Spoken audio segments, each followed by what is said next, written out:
Okay, so we have which part of speech is underlined in the following sentence? Seth has passed everyone in the motorcycle race. I'm going to do something for you that's going to give you the answer. I am going to draw the subject predicate line. And remember, and I want you to think right now, okay, if you were to draw the subject predicate line, where would you draw it? So, what you have to ask yourself is who or what is this sentence about? Seth has passed everyone on the motorcycle race. Who's this sentence about? It's about Seth. So, guess what? Boom. That's where the subject predicate line goes. Seth is the subject, everything else is the predicate. And guess what? The predicate always starts with the verb. That's all I'm going to say. Correct these sentences. Our teacher, Mr. Toscano, hasn't had the measles, the mumps, or the chicken pox. I'm going to tell you that's a weird sentence.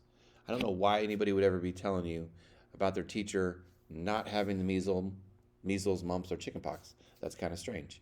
But anyway, I do want to point out we have extra information right here. Mr. Toscano doesn't have to be in this sentence. Watch this. If I take it out and I read the sentence, it'll still sound just fine.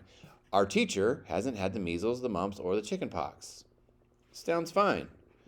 So, what I'm saying here is extra information needs to be surrounded with commas. Okay? It's also known as this word right here. I'm going to type it in. It's called, extra information is called an appositive. That's the super fancy word for extra information. We have an appositive in here. So, commas. We're going to need, we also have a list, guys. So, commas are going to be all over the place. 3. Why did me and her promise to clean up after the party? Asked Kevin.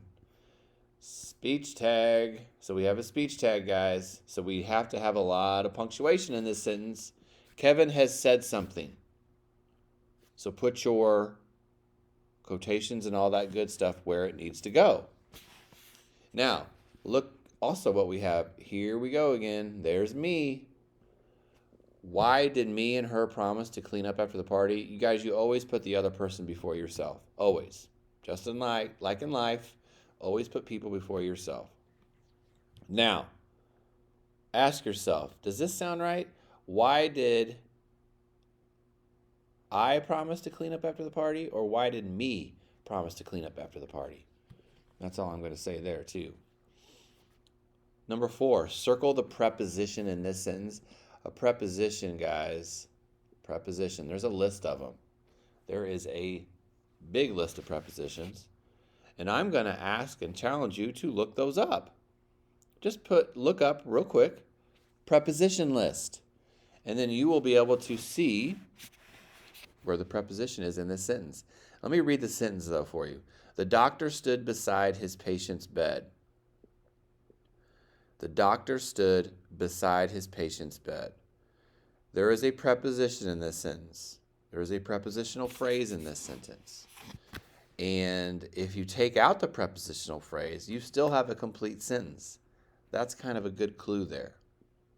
So, look up the prepositions, find the one in this sentence, answer that question. Number 5, write an antonym for this word. An antonym, guys, and I'm going to draw an arrow because that's more fun. An antonym, remember, means what? It means opposite. Wow, I'm having a hard time spelling that. Opposite, okay? So you need to find a word that means the opposite of deceased. If you don't know what deceased means, you got a computer, look it up, find an antonym for it. All right, here we go.